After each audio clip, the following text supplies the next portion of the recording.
उसने IIT JEE 2004 में question आया है, उसने ऐसे सर्किट दिया हुआ है, दो सेल दे रखी हैं, इक्वली EMF है जिनका, और इंटरनल रेजिस्टेंस R1 R2 हैं, और ऐसे सर्किट में इधर LC सर्किट लगाया हुआ है। वो कहता है स्विच को क्लोज कर दें लॉन्ग टाइम के लिए, तो R चाहिए, find the value of R।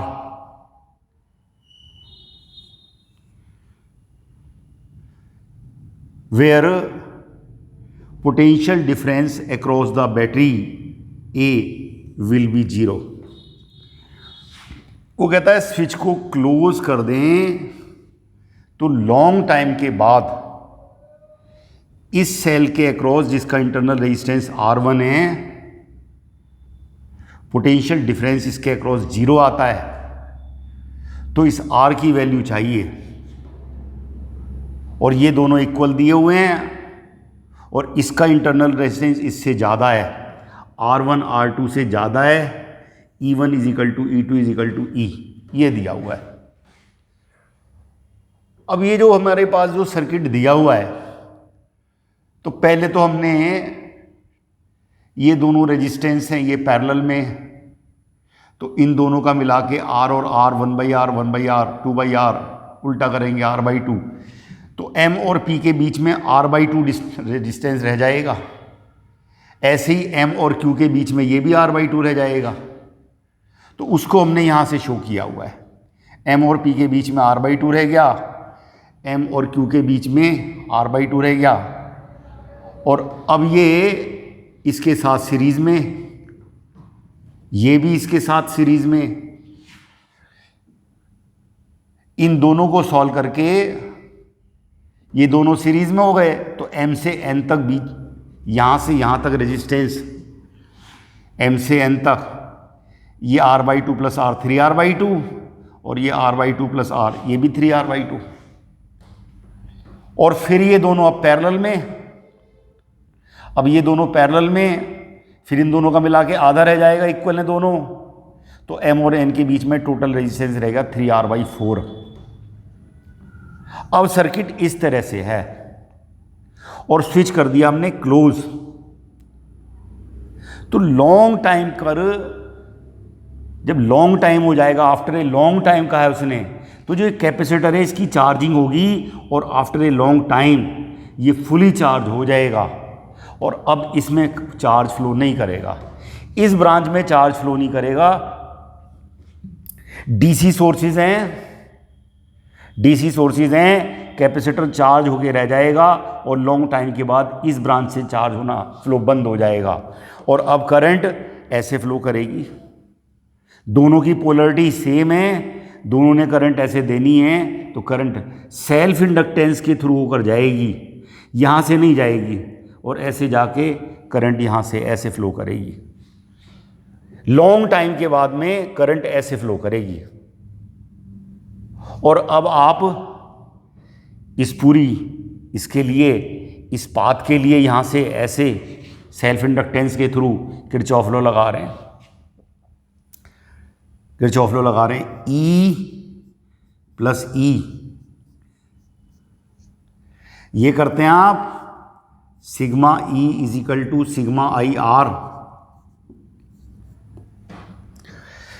σE = σIR करते हैं, तो जो σE है वो कितना है, E + E = इसमें करंट कितनी जा रही है, I × 3R/4, इसका कोई रेजिस्टेंस नहीं है, यहाँ से जाके फिर यहाँ फिर करंट I है, प्लस I × R1, इसका इंटरनल रेजिस्टेंस R2 है, इसमें भी करंट I है, I × R2, तो यहाँ से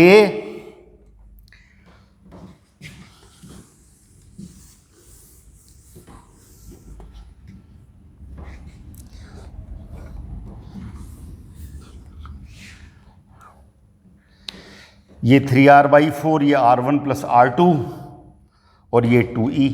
तो यहाँ से i कितना आ गया? i आ गया 2e divide by 3r/4 plus r1 plus r2, ये आ गया। और ए के अक्रॉस पोटेंशियल डिफरेंस कह रहा है वो 0। तो जब सेल की डिस्चार्जिंग होती है तो आप ये यूज करते हैं V = E - IR। और पोटेंशियल डिफरेंस कह रहा है ए के अक्रॉस 0। EMF सेल का इसका E है, माइनस इंटरनल रेजिस्टेंस इसका R1 है। पोटेंशियल डिफरेंस 0 कह रहा है, 0 रख दिया हमने। डिस्चार्जिंग का केस है, V = E - IR, ये इक्वेशन यूज करते हैं। तो यहां से E = आ गया I × R1। I निकाल चुके हैं, = 2E divide by 3r/4 plus r1 plus r2 into r1।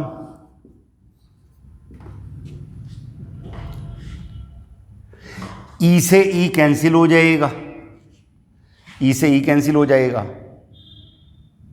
तो 3r/4 =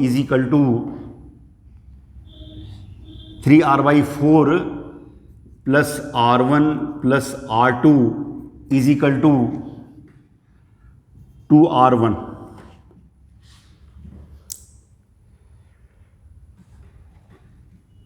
ये आ गया रिलेशन। यहां से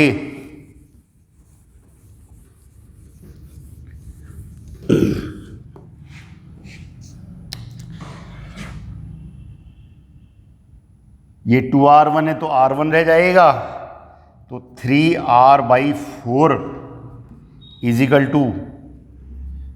2r1 minus r1 minus r2 = r1 minus r2 and r = 4r1 minus r2 divide by 3।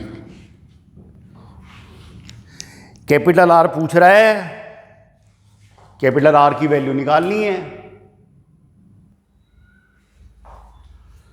उसने एक क्वेश्चन दिया है, IIT JEE 2012 में आया है। एक सर्कुलर कंडक्टर लिया हुआ है जिसकी रेडियस r है, XY प्लेन में वो लाई कर रहा है, और इसकी एक्सिस पे r√3 डिस्टेंस पे एक स्क्वायर लूप है जिसकी ईच साइड a है और नंबर ऑफ टर्न्स 2 दे रखे हैं, और इस स्क्वायर लूप का एरिया इसकी एक्सिस से 45 डिग्री बना रहा है। तो जब लूप का एरिया 45 डिग्री बना रहा है तो लूप पर जो नॉर्मल है वो भी एक्सिस से 45 डिग्री बनाएगा, और इसकी एक्सिस पे मैग्नेटिक फील्ड Z एक्सिस पे r√3 डिस्टेंस पे, आपको ये मालूम है कि ऐसे कोई सर्कुलर लूप होती थी और ये डिस्टेंस अगर d है और ये रेडियस अगर r है और इसमें करंट I फ्लो कर रही है, तो यहाँ पर मैग्नेटिक फील्ड का मैग्नीट्यूड होता था B =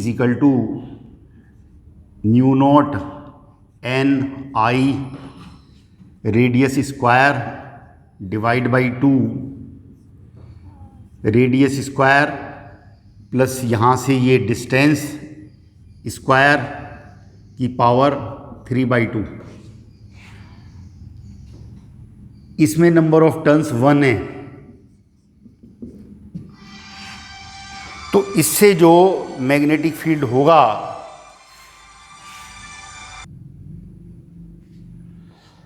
B is equal to है, इसकी एक्सिस पे जो मैग्नेटिक फील्ड है that is mu naught, number of turns तो 1 ही है, करंट I फ्लो कराई, I करंट फ्लो कर रही है इसमें, तो यहां मैग्नेटिक फील्ड होगा into radius square divide by 2, radius square plus distance square, और डिस्टेंस दे रखा है उसने r/√3, तो इसका स्क्वायर करेंगे तो ये 3r² हो जाएगा की power 3/2। B is equal to mu naught I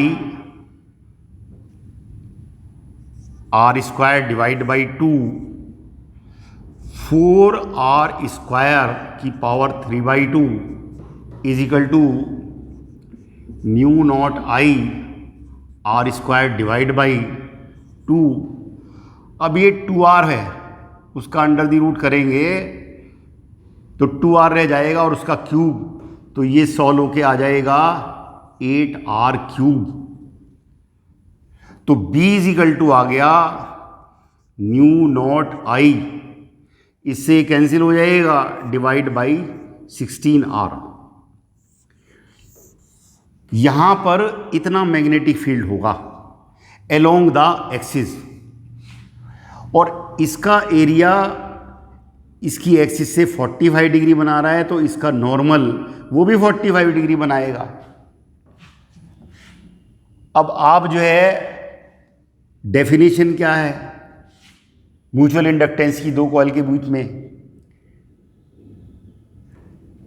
secondary coil से bounded flux is equal to M into I1, आप ये लेते हैं N2 φ2 is equal to MI1,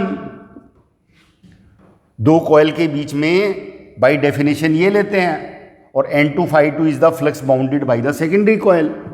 अब सेकेंडरी कॉइल ये तो स्क्वायर लूप है, नंबर ऑफ टर्न्स तो इसमें 2 हैं, और मैग्नेटिक फ्लक्स कितना होगा इससे B इंटू एरिया, एरिया इसकी साइड A है तो एरिया इसका A², और इंटू cos φ 45 डिग्री, फ्लक्स होता है BA cos theta, theta is the angle between normal and magnetic field, वो 45 डिग्री है, is equal to M into I। 2 into B कितना है वो निकाल चुके हैं, mu naught I divide by 16r into A² into 1/√2, where M is the mutual inductance. I से I cancel हो जाएगा, 2 से ये 8 चला जाएगा, तो ये आ गया म्यू नॉट A², ये 2 की पावर 3 और ये 2 की पावर 1/2, तो ये कितना हो गया 2 की पावर 3 और प्लस 1/2 इसका, तो कितना हो गया 7/2 इंटू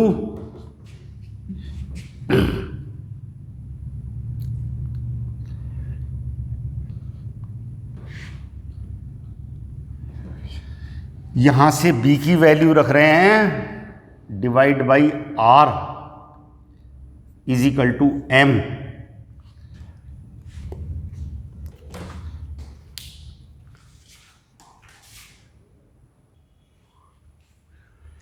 तो हमारा जो है म्यूचुअल इंडक्टेंस इतना आ गया, उसने ये दे रखा है और पूछ रखा है P कितना है, तो P इज इक्वल टू 7 आ गया, P इज इक्वल टू 7 आ गया।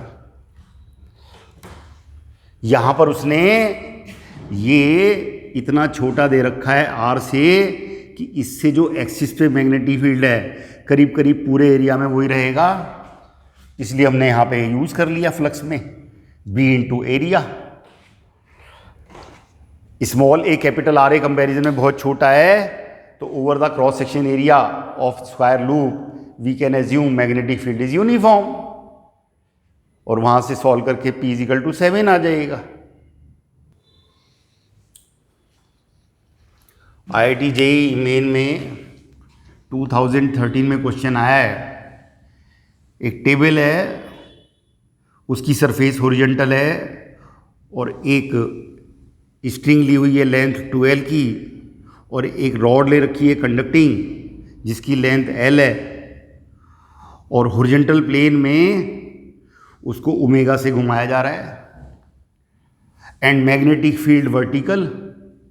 रॉड हॉरिजॉन्टल प्लेन में घूम रही है, जिस रस्सी से रॉड का ये एंड है वो लेंथ 12 की है और L लेंथ की रॉड है, हॉरिजॉन्टल प्लेन में घूम रही है, तो इसके अक्रॉस कितना पोटेंशियल डिफरेंस डेवलप होगा ये पूछा हुआ है उसने।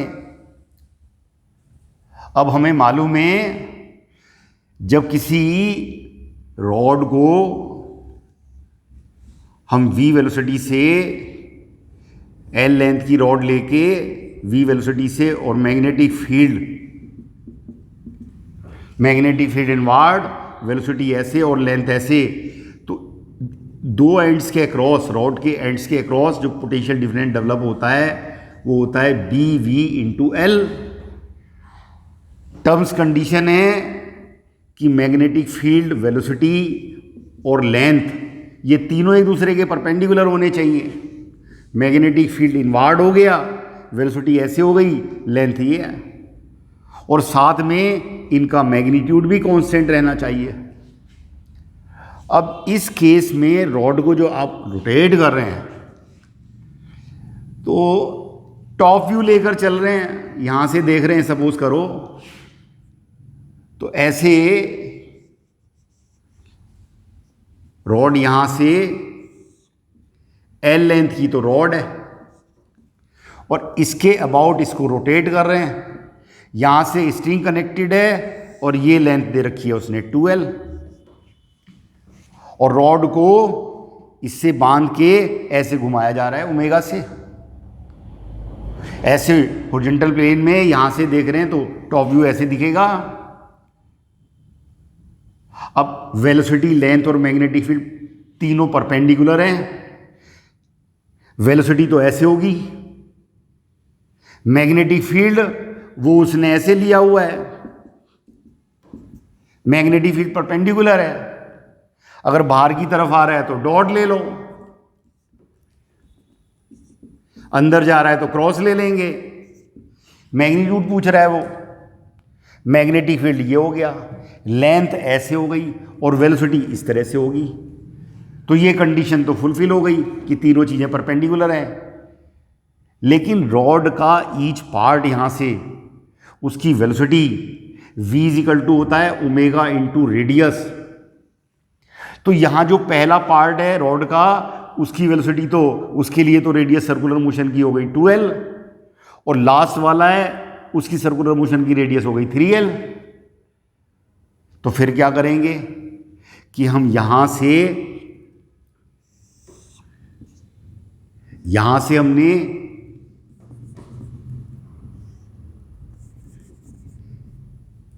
हमने x लिया और एक छोटा सा पार्ट और लिया dx। ये जो पार्ट है x के बाद जो हमने dx लेंथ ये ली है, इसकी वेलोसिटी होगी v =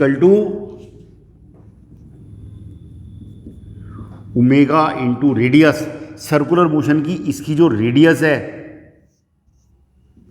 इसके अबाउट वो x ले लेंगे क्योंकि dx नेग्लिजिबल है, तो v = ओमेगा × x। ये तो वेलोसिटी हो गई, इसकी लेंथ हो गई dx और मैग्नेटिक फील्ड हो गया b। तो इस छोटे से पार्ट्स के अक्रॉस जो पोटेंशियल डिफरेंस डेवलप होगा, अब जो है ये यूज कर सकते हैं हम, ये तीनों परपेंडिकुलर भी हैं और इतनी लेंथ की वेलोसिटी कांस्टेंट ले सकते हैं ओमेगा x। तो अब पोटेंशियल डिफरेंस जो डेवलप होगा b × वेलोसिटी इंटू लेंथ, और वेलोसिटी कितनी है उसकी, मैग्नीट्यूड कितना है उसका, omega x into D x. और ऐसे ऐसे पोटेंशियल डिफरेंस यहां से लेके और यहां तक निकाल लें। तो पहला डिस्टेंस तो जो है x फिजिकल टू है लेंथ ऑफ स्ट्रिंग 2L, और लास्ट वाला जो हिस्सा है रॉड का वो यहां से x फिजिकल टू कितना है 3L। तो टोटल पोटेंशियल डिफरेंस इन दो एंड्स के अक्रॉस निकालना है। तो b omega x d x limit लगेगी x इजिकल टू 2L से x is equal to 3L is equal to b omega x का dx, जो कांस्टेंट टर्म से बाहर ले ली, ये 2L से 3L is equal to b omega x square divide by 2L से 3L is equal to b omega, एक बार तो 3L स्क्वायर और माइनस करके lower limit 2L square divide by 2 is equal to ये 9L स्क्वायर, ये 4L स्क्वायर, तो b omega 5L square divide by 2।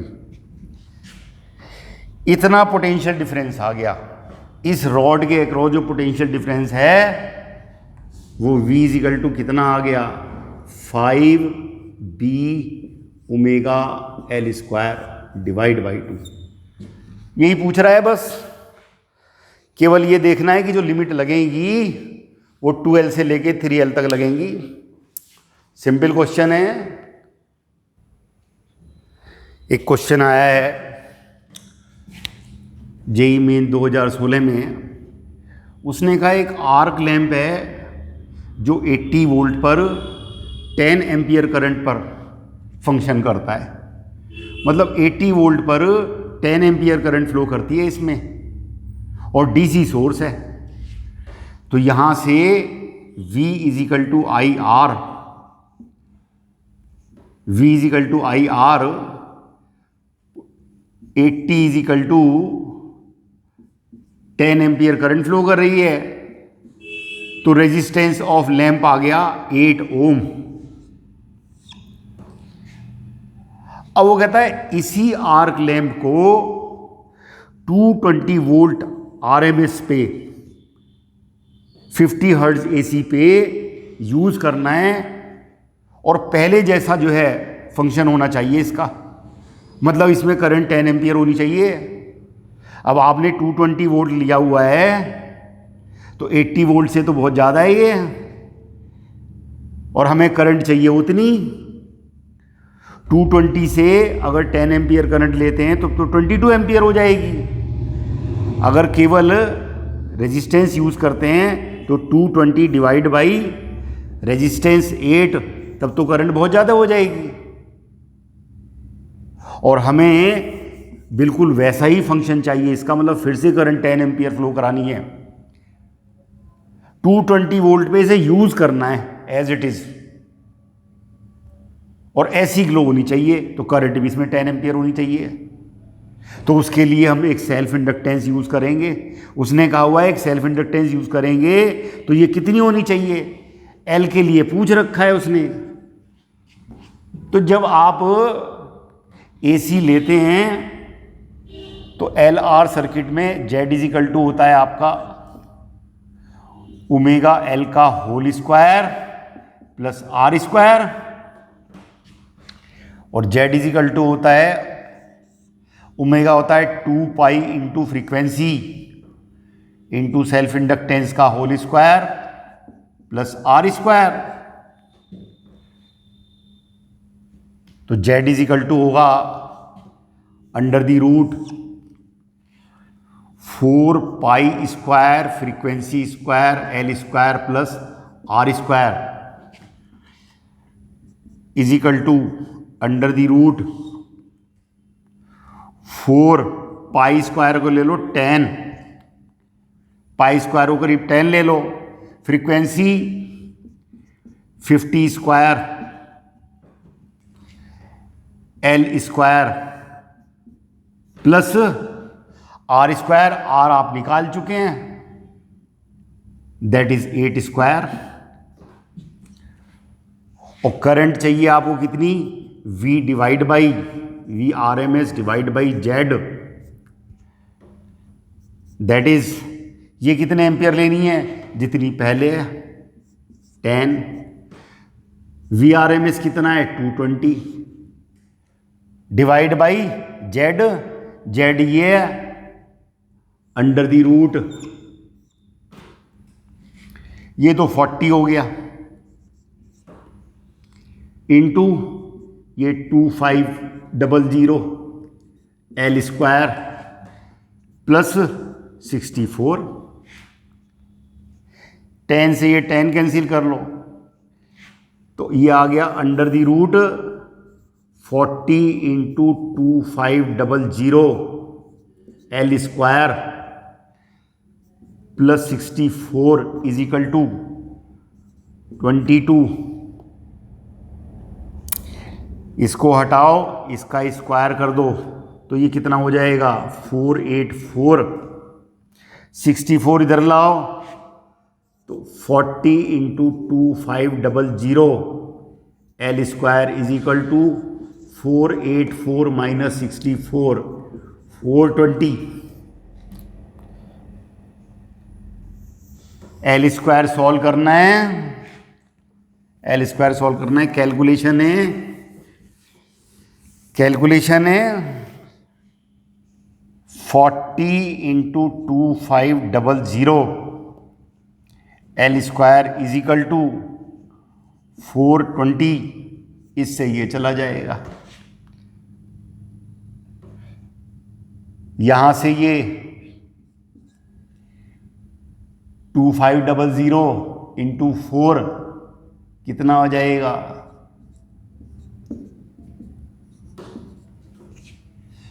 Under the root ले लो दोनों तरफ, तो ये कितना रह जाएगा 100 एल अंडर दी रूट 42, ये करीब करीब 6 से बड़ा आएगा, तो एल अप्रोक्सीमेटली 0.065 के आसपास आ जाएगा। कैलकुलेशन है, बाकी तो कैलकुलेशन है 0.065 के हेनरी के आसपास आ जाएगा। तो सिंपल क्वेश्चन है, बस केवल डीसी से एसी में ले गया है उसको।